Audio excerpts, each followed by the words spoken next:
everyone and welcome back to my channel. Now I've had this page in Hanna Karlzon's book tagged for the longest time, so I want to start it today. I want to start the background. I think I'll just do the background on film. I might do a couple of other little bits, but I wanted to use my Rembrandt. I've not used these in a little while. So these are my Rembrandt paints. If you hear little tappers, that's my dog walking around, probably underneath the desk. I'm going to use the Aquafine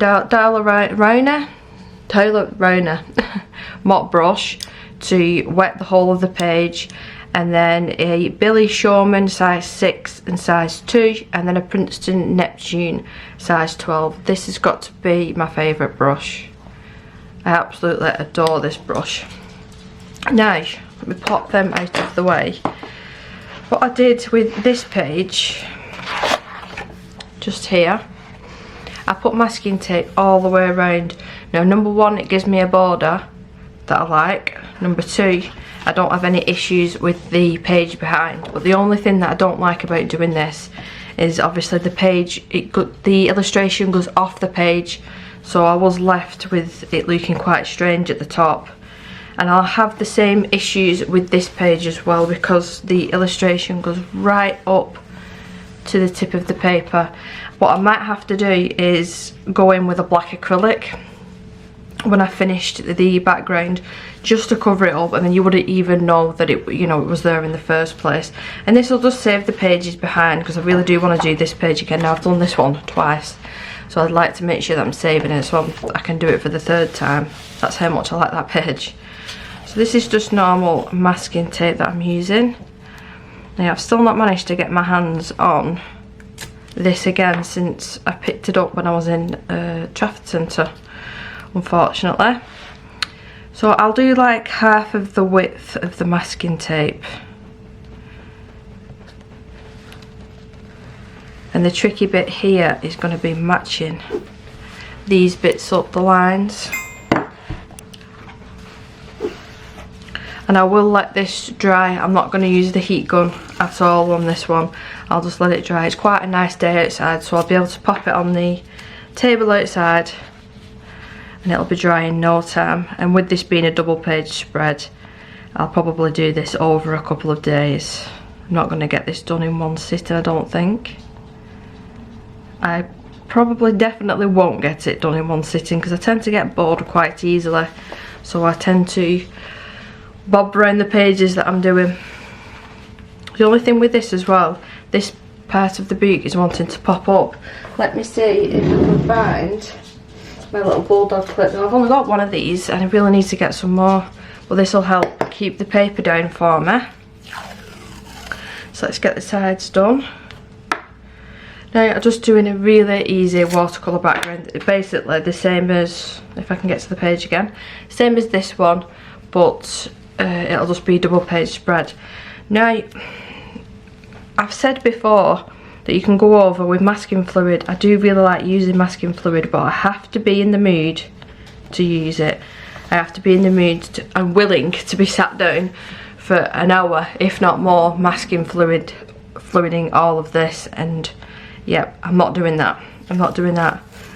But as you can see on the other page, I managed to go over the paint quite well. So we'll just go for the same effect. Now, I keep doing purples and pinks. Purples, pinks and blues recently. So I think I'll change it up slightly. I'm going to say slightly because I'm not completely changing it up.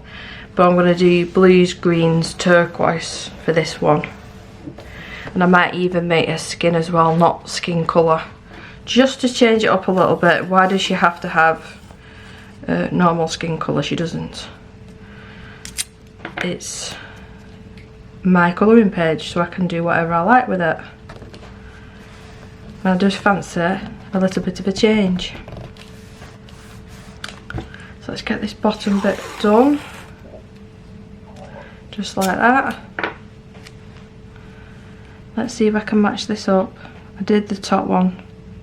Alright. That should do the trick. And then it moves at last minute. Let's do that again.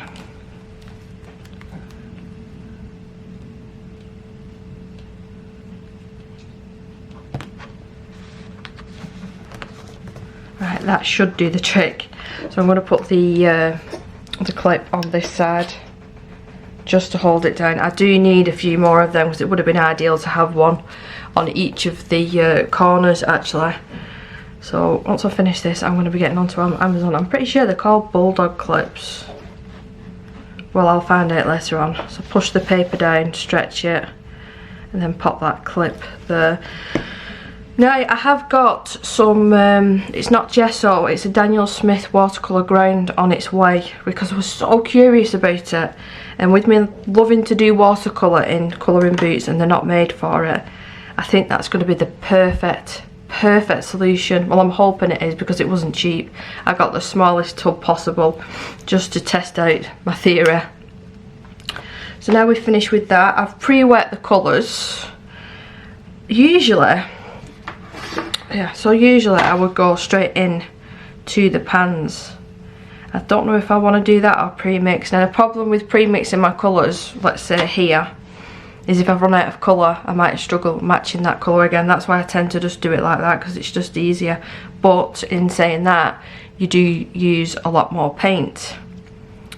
So maybe I should be using tubes. I've got Paul Rubin tubes, but while I've got this out and I've already pre-wet it, I'll just do what I usually do, but the next time that I do this I'll use the tube paints. So I'll work on this side first and then we'll move over to the other side, just so it's not sitting on the paper, the water, for too long.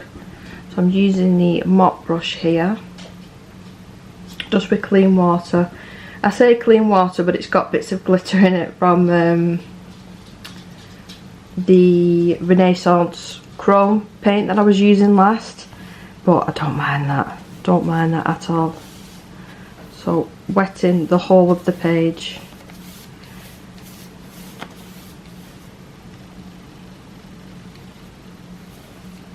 Now you'll see it start wanting to pop up now and raise, so it's a good job we did put that clip down. So what I might have to do is do this side and fully finish it, which I don't really want to do because I don't want a line here. I need some more of them clips. And that's not me saying I want them, I think I do genuinely need them. Now I'm lifting the paper up just to see where I've popped the water, and I can see that I've missed some areas. Now what I've done before as well that's worked really well is I've just put something behind it just to keep the page up like this. I might actually do that. These few Winsor & Newton inks might do the trick. I just want it elevated just a little bit. I'm losing all my paintbrushes, they're all running away. So I'm going to have to move it up. So just put them like that, just to elevate it a little bit. That's perfect actually. So starting off, I'll start off with my favourite brush, the big one. So after I had the camera completely fall, I'm still learning. I'm going to have to wet the paper again because it has been a little while. It's been about 5 minutes. Messing around with tripods and stuff is just so fun. So clean water again. Well, it'll definitely be wet enough this time, I think. So let me just move, just checking that I've put it everywhere. I have missed a little bit there.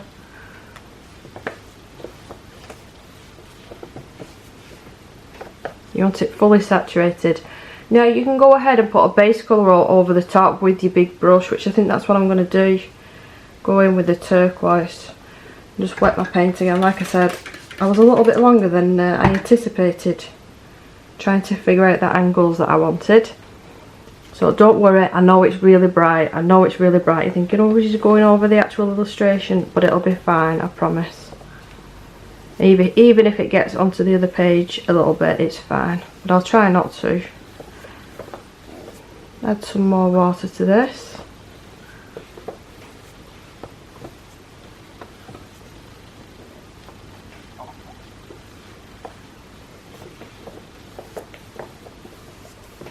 My tummy is telling me that it's dinner time. So I can pop that in there now.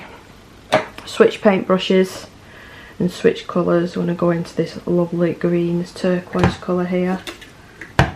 That's a bit more water.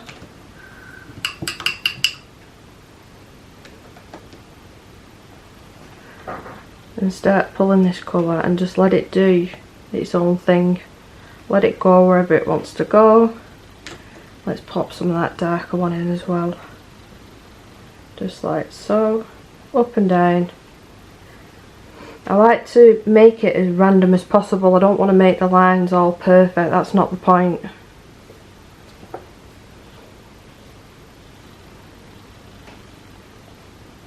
And the whole purpose of wetting the paper beforehand is so that paint just bleeds out. If you put the paint straight on the dry paper, it's not going to do this sort of effect. Into a blue.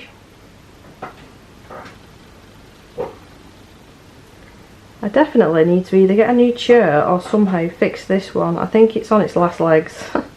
I've had it now for 2.5 years, and the amount I've used it, I'm not surprised. So I do want to add some more of the green.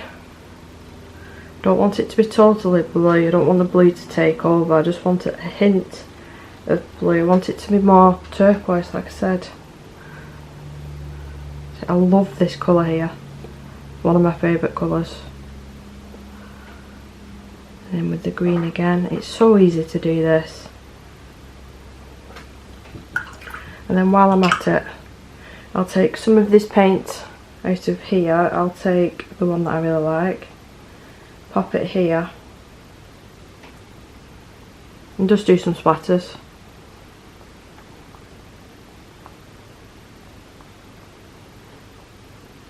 Just like that. Now I'll keep that there because that's loaded with paint, don't want to waste that. And we'll go ahead and do the opposite side. Now this is going to be my first layer, so the colour might bleed over here now. And I don't have to do the whole of the page, but I think I'm better off doing it because I want the tone of the blue to be in the background of the illustration.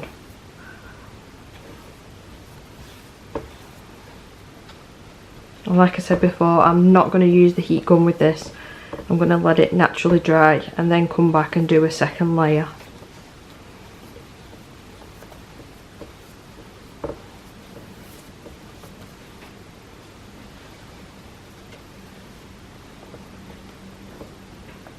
So let's test. And that's perfect actually. So same thing, and I've got paint all over my desk already. So now this is already loaded up, water it down a little bit. I don't want it as saturated. Let's get that colour everywhere. Swap over brushes. And use my mop brush. And we'll add a little bit of the green.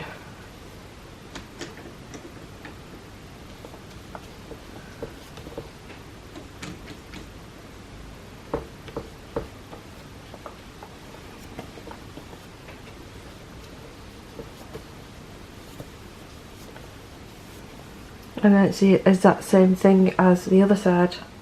So we'll go in with that turquoise.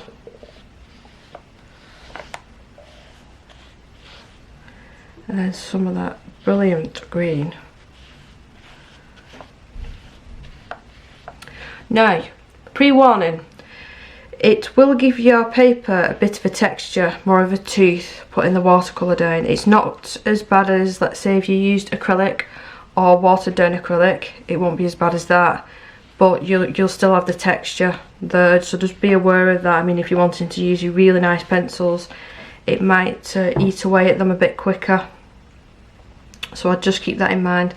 If I'm doing this, I'll probably use a cheaper brand pencil when actually colouring the illustration, just to save on my nice ones. But wanted to put that out there because I don't want people coming at me and saying, you've destroyed my pencils. So you've been warned. You've been warned. Nope. Now it's starting to dry this quite quickly, so I need to hurry up and stop fiddling and just let it do its thing. But I want to add the splatters like I did with the other one. Now the paint's already there. Let's add a little bit more. Some more water.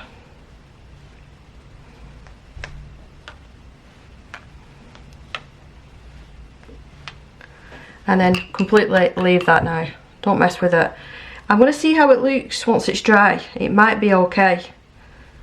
Otherwise we'll come back and do a second layer.